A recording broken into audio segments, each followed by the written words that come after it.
TV triple 9 news కి స్వాగతం.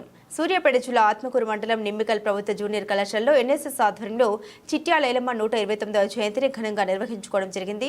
ఈ కార్యక్రమంలో ప్రిన్సిపల్ దార పాండయ్య సార్ మాట్లాడారు.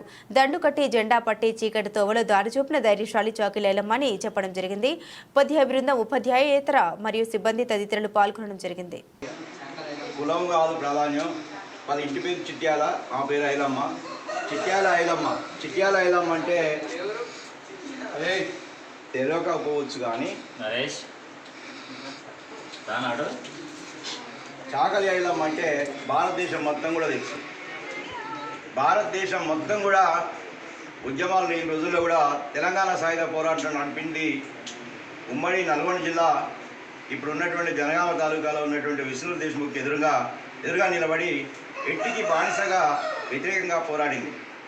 కులం పేరుతోటి దూషిస్తున్నటువంటి రోజుల్లో, కులంతో బానిస బతుకులు చేస్తున్నటువంటి రోజుల్లో ఆమె నేను చెయ్యను, ఈ బానిస బతుకు నాకు వద్దు, నేను ఈ వృత్తి చేయను, నేను కూడా పొలం చేస్తా, నేను కూడా వ్యవసాయం చేస్తా అని చెప్పి కొంత పొలం కౌలు తీసుకొని ఆమె పొలం సాగు చేసి ఒడ్లు పండిన తర్వాత ఇంటికి తెచ్చుకుందానికి కూడా పోతే ఆ విష్ణు దేశముఖ ఆగడాలు ఎక్కువై వాళ్ళు పంట కోసుకుపోతున్న సమయంలో వాళ్ళకు వ్యతిరేకంగా పోరాడినటువంటి వీరవనిత ఐలమ్మ ఆ ఒక్క ఊరికే కాదు, ఈ తెలంగాణలోనూ మరి అటు భారతదేశంలోనూ ప్రసిద్ధికెక్కిన ఐలమ్మ జయంతి మన ప్రభుత్వం అధికారికంగా నిర్వహిస్తూ ఉంది.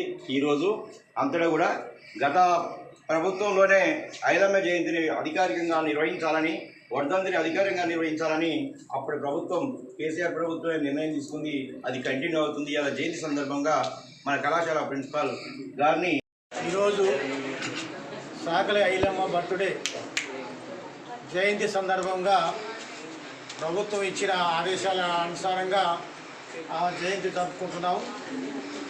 ఆమె రజాకార్లకి మరియు భూస్వాములకి మరియు జాగీర్దారులకి అందరికి కూడా ఆమె ఎట్టి చాకిరికి ఎదిరించి పోరాడిన వీరవనిత. ఆమె జయంతి సందర్భంగా ఈరోజు ఆమెకి శుభాకాంక్షలు మరియు నివాళులు అర్పిస్తూ ముగిస్తున్నాను.